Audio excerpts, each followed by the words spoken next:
आप सभी का स्वागत है कॉस्मोस वैदिक वर्ल्ड। आज हमारे साथ हैं doctor Shekhar Pandey sir. Welcome है आपके इस चैनल पर। आज जैसा आप सभी लोग जानते हैं, कल एक महापर्व, पूरे हिंदुस्तान का महापर्व शुरू हो रहा है, जिसका नाम है करवा चौथ। करवा चौथ से रिलेटेड ढेर सारी चीज़ें होती हैं जो कि हमें जानने की ज़रूरत है और हमें पहचानने की भी ज़रूरत है कि हमें क्या करना चाहिए और क्या नहीं करना चाहिए। आज इसी टॉपिक पे हम बात करेंगे doctor Shekhar Pandey sir. Sir, पहला क्वेश्चन आपसे पूछना चाहेंगे कि करवा चौथ के शुभ लक्षण क्या है, शुभ मुहूर्त क्या है, और इसका व्रत का शुरुआत कब से करना है और कब क्या टाइम आता है जब इस व्रत का समापन होता है? देखिए, प्राय तौर पे जो ये करवा चौथ का व्रत है, ये कर्क चतुर्थी के नाम से भी जाना जाता है। व्रत जो है वो एक प्रकार का संकल्प है। तो संकल्प कैसा होता है कि प्रातःकाल सूर्योदय से लेके और चंद्रमा उदित होने तक हम जो स्त्रियां हैं, और इवन पुरुष भी इसके व्रत को करते हैं, ऐसा नहीं है कि केवल स्त्रियों के लिए व्रत है, पुरुष भी ये व्रत कर सकते हैं। तो जो व्रत है वो सूर्योदय से लेके और चंद्रोदय के बीच में पानी भी नहीं पीना है। इसके साइंटिफिक वैल्यूज अपन बाद में समझेंगे, लेकिन जो धार्मिक वैल्यूज हैं उनको अपन पहले समझें कि हम उस व्रत को करके ईश्वर को प्रसन्न कर रहे हैं और उनसे कामना कर रहे हैं कि वो मुझे अच्छा स्वास्थ्य प्रदान करे, दीर्घायुष मिले, मेरे परिवार को, मेरे पति को, मेरे बच्चों को। एक्चुअली इसका संबंध सिर्फ इससे नहीं है कि पति के आयुष्य की कामना है जी। यदि आप पूरी सोशल इंजीनियरिंग को समझें भारत की, जहाँ ये व्रत होते हैं, वहाँ पर एक स्त्री पूर्णतः निर्भर है पुरुष पे। यदि पुरुष नहीं है तो उसका जीवन सूना है। तो पुरुष कैसा हो गया कि पुरुष पे चूंकि डिपेंडेंसी है, तो वो दीर्घायुष उसका होना चाहिए, वो स्वस्थ होना चाहिए, वो आनंदित होना चाहिए। तो ये बिकॉज ऑफ सोशल फिनोमेना। लेकिन मेरा अपना मानना ये है कि ये उल्टा होना चाहिए। उल्टा ऐसे होना चाहिए कि घर की, परिवार की जो धुरी होती है वो एक स्त्री होती है। यदि एक स्त्री संतुष्ट, आनंदित, प्रसन्न और स्वस्थ है, तो आप देखिएगा उसका बच्चा भी वो ध्यान दे पाएगी, वो अपने पति पे भी ध्यान दे पाएगी, वो अपने माता पिता पे, सास ससुर पे, परिवार के समस्त लोगों का वो ध्यान रख पाएगी, क्योंकि वो स्वस्थ है, सुरक्षित है और आनंदित है, संतुष्ट है। तो जब एक आप इस पूरे समीकरण को समझें कि जहाँ एक स्त्री इस अवस्था में है, तो उसकी सराउंडिंग को उसने पूरी तरह संभाल रखा है। ठीक इसके बाद जब ये इसको एक यूनिट मान लिया जाए, न्यूक्लियर लेवल पे परिवार को हम एक यूनिट मान लेते हैं। अब ये परिवार जब संतुष्टि, आनंद और प्रेम की अवस्था में है, स्वस्थ है, तो इस परिवार के आसपास जितने परिवार होंगे, वो परिवार में भी उसका प्रभाव जाएगा। वो परिवार जो समाज का निर्माण करेगा, संतुष्ट व्यक्ति जहाँ है, जहाँ प्रसन्न है, जहाँ स्वस्थ है, जहाँ आनंदित है, सुरक्षित है, ये भाव जब पूरे समाज में व्याप्त होगा, तो वो समाज से ही राष्ट्र बना है। समस्त राष्ट्र सुरक्षित, आनंदित और प्रसन्नचित्त होगा। तो ये इसका बेसिक फंडामेंटल ये है। इसको यदि हम केवल इस दृष्टि से देखेंगे कि पूजा पाठ की दृष्टि से, तो ये कर्मकांड का हिस्सा हो जाएगा। कर्मकांड का मतलब होता है ऐसे कर्म जो आपके लाइफ में कुछ वैल्यू ऐड करते हैं या वैल्यू क्रिएट करते हैं। तो यहाँ वैल्यू देखिए आप कैसे क्रिएट हो रही है। एक साधारण सा व्रत है, सामान्य सा व्रत है एक व्यक्ति का, लेकिन वो व्यक्ति नहीं कर रहे, वो बहुत सारे लोग कर रहे हैं। तो इन्वायरमेंट में एक डिफरेंट काइंड ऑफ एनर्जी, एक different kind of frequency create होती है जो चीज़ों को सेटल करती है। जी डॉक्टर साहब ने जो अब करवा चौथ के बारे में जो बताया है, जो इसकी व्याख्यान करी है, इससे ये प्रतीत होता है कि करवा चौथ व्रत सिर्फ स्त्रियां अपने पति के लिए नहीं करती। ये व्रत ऐसा है, इसका प्रभाव पूरे हिंदुस्तान पे, मतलब ये एक महापर्व के हिसाब से पूरे विश्व पे पूरे विश्व पे इसका प्रभाव पड़ता है। और चंद्रमा की जो पूजा की जाती है, उसका प्रभाव भी अलग होता है पूरे विश्व की शांति की कामना के साथ में। अब देखिए यहाँ भी बड़ा गजब का है। मैं इसको थोड़ा सा वैज्ञानिक दृष्टिकोण से समझाता हूँ कि जब चंद्रमा की पूजन हो रही है, तो चंद्रमा की पूजन का जो कारण है वो मुझे ऐसा लगता है कि जैसे हम लोग ज्योतिष में पढ़ते हैं, चंद्रमा मनस हो जाता है, और अलग अलग वेदोक्तियों में भी चंद्रमा को मन का कार्य बताया गया। चंद्रमा को आप देखिए तो चंद्रमा के कारण ही हाई टाइड और लो टाइड आते हैं, साइंटिफिकली प्रूवन प्रूफ है। हाई टाइड पूर्णिमा के टाइम आएंगे और लो टाइड अमावस्या के टाइम आएंगे। तो पानी में जो उथल पुथल हो रही है पृथ्वी पे, या मैं कहता हूँ कि पूरे विश्व में कहीं भी जहाँ भी होगा चंद्रमा का प्रभाव, जहाँ तक होगा, तो वो पानी को आंदोलित कर रहा है, हाई टाइड और लो टाइड के जरिए। अब ऐसा ही मन का संबंध चूंकि चंद्रमा से है, तो आपके मन में भी आप देखिएगा हाई टाइड और लो टाइड आते हैं। हम्म, कभी आप देखिएगा महीने के कुछ दिनों में आप अति प्रसन्न अवस्था में होते हैं, कारण कुछ भी नहीं होता है। सही। लोग आपसे ये भी पूछेंगे कि क्या बात है, आप बड़े खुश लग रहे हो। तो उस दिन आपका जो हाई टाइड वाला टाइम है, आप उस समय आनंदित अवस्था में, आप उस समय संतुष्ट अवस्था में, प्रसन्न अवस्था में। अब उसी के हम उल्टा देखें तो आपके 2-4 दिन ऐसे जाएंगे जिसमें आपको ऐसा नीरसता आएगी, ऐसी नीरसता आएगी कि लगेगा जीवन में कुछ है ही नहीं। तो चंद्रमा का प्रभाव जिस तरह पानी में पड़ता है, तो हमारे शरीर में भी सबसे ज़्यादा वाटर लेवल है। तो वाटर लेवल को मैनेज करने के लिए, वाटर लेवल को सेटल रखने के लिए चंद्रमा का उपाय या चंद्रमा की पूजन का विधान बताया। अब चंद्रमा की पूजन का विधान का मतलब है कि आपके विचार यदि सकारात्मक या नकारात्मक बन रहे तो आंदोलन चल रहा है, high tide low tide, high tide low tide. इससे आपकी मस्तिष्क की जो अवस्था है वो सेटल्ड नहीं है।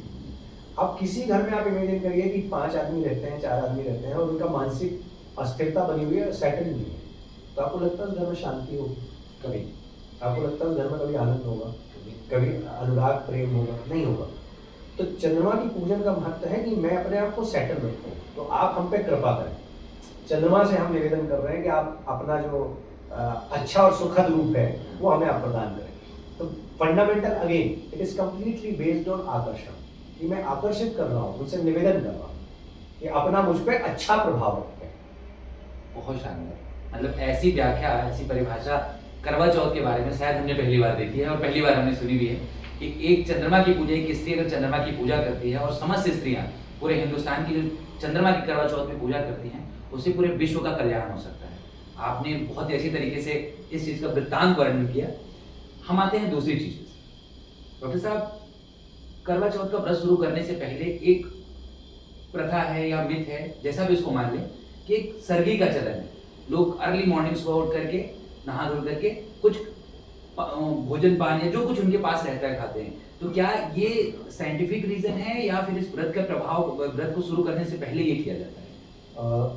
कुछ व्रत ऐसे होते हैं जो सूर्योदय से सूर्योदय तक के होते हैं, जिसमें आप अलग अलग तरह के संकल्प लेते हैं कि कोई पानी नहीं पीता, तो कोई कहता है कि भाई हम पानी पी लेंगे लेकिन खाएंगे नहीं। तो वो आपके शरीर की धारण करने की क्षमता और शरीर से ज़्यादा मन के धारण करने की क्षमता है कि आप किस तरह का व्रत या संकल्प करना चाहते हैं। तो धारणा तिथि धर्म, जो धारण किया जाए वो धर्म है, जो लादा जाए वो धर्म नहीं होता। आपसे जितना होता है उतना करो, धीरे धीरे स्ट्रेंथ बढ़ेगी। तपस्या एक दिन में कोई आदमी 12 साल की तपस्या करने नहीं जा सकता। पहले वो 12 सेकंड आंखें बंद करेगा, फिर 12 मिनट आंखें बंद करेगा, फिर 12 हफ्ते करेगा, दिन करेगा, हफ्ते करेगा, महीने करेगा। तो धीरे धीरे धीरे की प्रोसेस है। तो तपस्या कोई बटन दबा के चालू कर लेने और बटन दबा के बंद करने वाली चीज़ नहीं होती। अब जो आपने सवाल पूछा कि ये मैंने व्रत का विधान बता दिया, व्रत का ऑब्जेक्टिव बता दिया। तो नॉर्मली हमारे गांव में पुराने समय में कहते थे कि ब्यारी करके जाना। तो ब्यारी का मतलब था सुबह का नाश्ता। अब सूर्योदय के बाद चूंकि तिथि लग जाएगी, तो सूर्योदय ही वो कट ऑफ पॉइंट क्यों रखा गया कि ताकि आपका व्रत भंग ना हो। सूर्योदय से चंद्रोदय, मैंने सूर्योदय से सूर्योदय नहीं कहा, सूर्योदय से चंद्रोदय के बीच आपका व्रत होना है, क्योंकि पूजन चंद्रमा की है। तो उसके पहले आपने अपनी व्रत तपस्या स्थापित की। सूर्योदय में तिथि परिवर्तन होता है, इसको हम लोग उदया तिथि कहते हैं कि उदय काल में क्या तिथि मिल रही है। तो चतुर्थी तिथि यदि हमको सूर्योदय के समय जब मिल रही है, तो उसके पहले आप अपने पेट में कुछ ऐसा खाना पीना ले लीजिए जो आपको उस व्रत को करने में सहयोग करे। जब आप तपस्या करो तो आपको भूख न सताए। बेसिक कॉन्सेप्ट ये है। अब रही बात इसकी, चूंकि आप देखेंगे कि सिनेमा में और फिल्मों में उसको कुछ इस तरह से प्रस्तुत कर दिया गया है। अब जैसे अभी उपहार, तो बेसिकली मैंने कोई व्रत किया, आपके दीर्घायुष्य के लिए किया है, आप मेरे प्रिय हैं, आप पुत्र हैं, भाई हैं, पिता हैं, मैंने आपके दीर्घायुष्य के लिए मैंने कोई व्रत किया, तो ये तो मेरी संतुष्टि थी। अब मैं इसके एवज में आपसे कहूँ कि मुझे आप क्या दे रहे हैं, मतलब मुझे कंगन मिलेगा कि मुझे चूड़ी मिलेगी कि मुझे हार मिलेगा। तो फिल्मों में चूंकि अभी देखिए तो क्या चलन आ गया कि करवा चौथ का गिफ्ट है ना, ये तो बहुत बहुत ट्रेंड में चल रहा है, ट्रेंड बहुत में trend है ये। हमें बहुत तैयार होना है, हमें बहुत ऐसा करना है, हमें वैसा करना है। तो उसमें थोड़ा सा देखिए एक जो फिल्मी अंदाज आ चुका है। आज जब आप पूजन पाठ कर रहे हैं तो उस दौरान जब आपको, अब व्रत है तो व्रत में आप फिल्मी गाने बैठ के सुन रहे हैं, तो आपका व्रत हो कहाँ रहा है? एक्चुअली उस दौरान जो व्रत की मर्यादा है, व्रत की मर्यादा, उस व्रत की मर्यादा को आप निभाइए। अब मर्यादा शब्द को यहाँ समझने के लिए करिए कि मैं एक बच्चा एक स्कूल जाता है और वो स्कूल में हेडफोन लगा के गाने सुन रहा है, तो ये मर्यादा है क्या? नहीं, बिल्कुल मर्यादा नहीं है। वहाँ एक्चुअली आप लेक्चर सुनने गए हो, अपने टीचर को सुनने गए हो, लेकिन आप हेडफोन लगा के गाने सुन रहे हो। तो आप जिस उद्देश्य से वहाँ तपस्या करने पहुंचे हो वो तपस्या पूरी हो गई नहीं, वो आपका व्रत कभी कंप्लीट होगा नहीं। तो अभी थोड़ा सा फिल्मी हो गई ये चीजें। व्रत के दौरान जो मान मर्यादा है, व्रत के दौरान जो तप है, व्रत के दौरान जो विधान है, आपको वो अडॉप्ट करना चाहिए। बहुत सही कहा सर आपने। मतलब सर का अगर पूरा जिस्ट निकालें तो हमने एक वर्ड यूज किया था सर्गी का। सर्गी से मतलब यही आ गया कि नहीं, आप व्रत स्टार्ट करने से पहले, व्रत शुरू करने से पहले कुछ अपनी ऐसी चीजें ले लें जो आपकी बॉडी को एनर्जी करें और आपका व्रत जो है खंडित ना हो और आपका मन जो है शांत भाव से उस तपस्या को कर सके।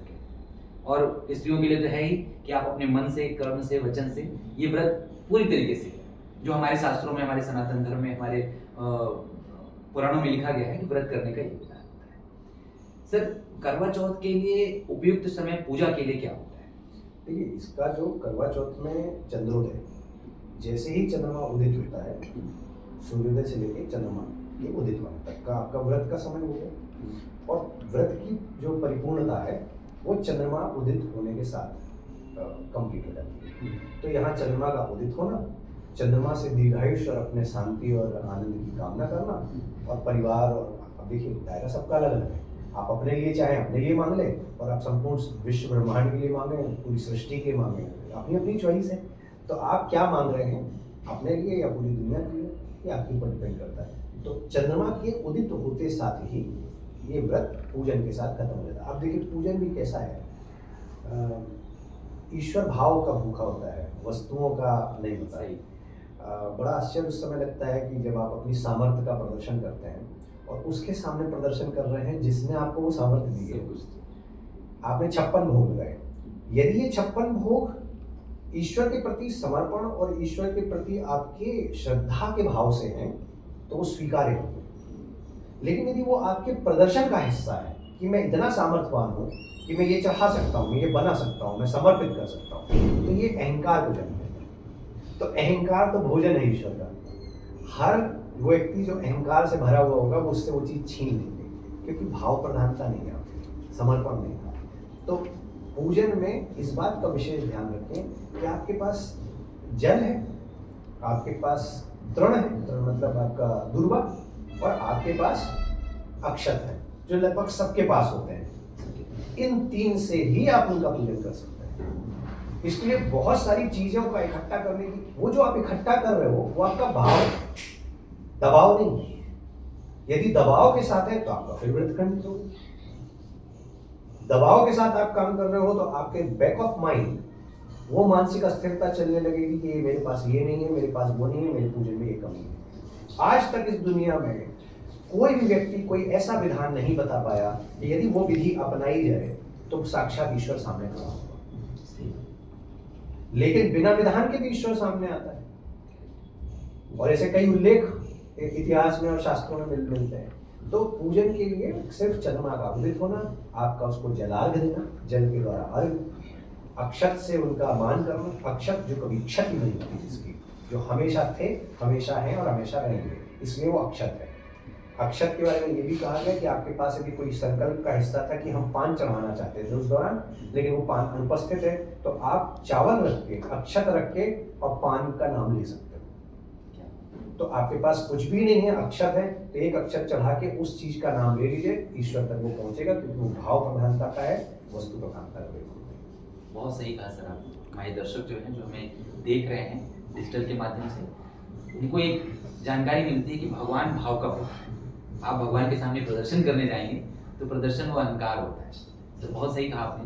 सर एक करवा चौथ के बारे में हम एक चीज़ और जानना चाहेंगे कि करवा चौथ का जो व्रत होता है, मतलब व्रत समापन के बाद आप देखेंगे तो तमाम तरह के मिठाइयाँ हैं, तमाम तरह के हर व्रत में देखेंगे कि कुछ राशि आती है जिसका प्रभाव पड़ता है। जब भी कोई ऐसे सनातन धर्म में कोई पूजा पाठ का नियम आता है तो उसका प्रभाव किसी राशि पे खास पे पड़ता है। तो क्या इस बार करवा चौथ का जो व्रत है किसी पर्टिकुलर राशि पे उसका इम्पैक्ट आ रहा है, प्रभाव आ रहा है? देखिए, व्रत जो है ना, इसको अपन समझे ये तपस्या है। आप कोई व्रत ले रहे हो, संकल्प ले रहे हो, वो एक तपस्या है। तपस्या आप क्यों करते हैं? तपस्या अपनी सामर्थ्य को बढ़ाने के लिए, अपने योग्यता को बढ़ाने के लिए, अपने पेशेंस को बढ़ाने के लिए। अब यदि आपकी राशि में उस दिन चंद्रमा ऐसे स्थान पे है जो खड़ाष्टक का स्थान था, छठे आठे बारहवें वाली जगह पे कहीं बैठा है, तो वो आपके मन को उस दिन ज्यादा प्रदूषित करेगा। तो उस व्यक्ति के लिए उस दिन तपस्या ज्यादा कठिन होगी। लेकिन इसको राशि के साथ जोड़ के या प्रस्तुत करने का कोई औचित्य नहीं समझ में आता, क्योंकि व्रत कैसा है, एक बच्चा पढ़ने में कमजोर है, एक बच्चा पढ़ने में तेज है, लेकिन स्कूल में क्लास में दोनों साथ बैठे हैं। फर्क क्या होगा कि जो गुरु होगा वो जो पढ़ने वाला बच्चा है उस पर थोड़ा समय कम देगा, और जो नहीं या कम पढ़ने वाला है, कम समझदार है, उस पर वो ज्यादा समय देगा। तो जब आपको ये पता है कि इस समय पे मेरी मानसिक परिस्थिति विकट है, उस समय आपकी तपस्या का स्तर और बढ़ जाना चाहिए। तो इसका कोई राशियों से ऐसे हम संबंध निकालना चाहें। अब अभी देखिए भद्रा को लेकर इतना माहौल बना इंटरनेट पे जिसका हिसाब नहीं। अब भद्रा का संबंध जिस समय आप पूजन कर रहे थे, जिस समय चंद्रमा निकला और आपने उनको अक्षत डाला और जला भी दिया, यदि उस समय भद्रा पड़ रही थी तो वो मान्यता रखती कि आपको उसका परहेज करना होता है कि भद्रा काल बीत जाने के बाद आप पूजन करेंगे, क्योंकि भद्रा में शुभ कार्य वर्जित है। अब वो भी बहुत स्पेसिफिक है। आजकल इंटरनेट पे मीडिया, जो इंटरनेट मीडिया है वो बड़ा जबरदस्त है। मतलब किसी भी चीज़ का एक ट्रेंड चलता है तो वो चलता ही चला जाता है, उसके पीछे कोई लॉजिक देने के लिए तैयार नहीं होता। तो जबकि वो भद्रा उस पूजन के समय जब आपका व्रत का पारायण हो रहा है, परिपूर्णता हो रही है, वो है ही नहीं, वो तो सुबह है। तो ऐसी स्थिति में अपने मन को, अपने मानस को खराब करने की आवश्यकता नहीं है। ईश्वर को याद करने के लिए कोई समय अनुकूल हो चाहे प्रतिकूल हो, कोई बंधन नहीं। आपके व्रत में किसी तरह की बाधा तब तक नहीं आ सकती जब तक आपका मन स्वस्थ है। तो अपने मन में किसी तरह के विकार लाए बिना हमें लगता है और हम चाहते हैं कि हमारे राष्ट्र क्या संपूर्ण विश्व में जहाँ भी ये व्रत मनाया जाता है, लोग उसके पूरे आनंद के साथ उसका अपना पूजन पाठ करें और अपने व्रत का परिपूर्णता करें। दर्शकों, बिना किसी मन में घबराए, किसी मन में विकार लाए आप इस पूजन को कर सकते हैं। मन में सोचिए नहीं कि नहीं किस राशि पे प्रभाव पड़ रहा है, किस राशि पे नहीं पड़ रहा है, इसका कोई संबंध नहीं है। बस आप एक याचक की भांति अपने प्रभु को प्रसन्न करने के लिए ये व्रत और तप कर रहे हैं, तो उसी विचार से करिए।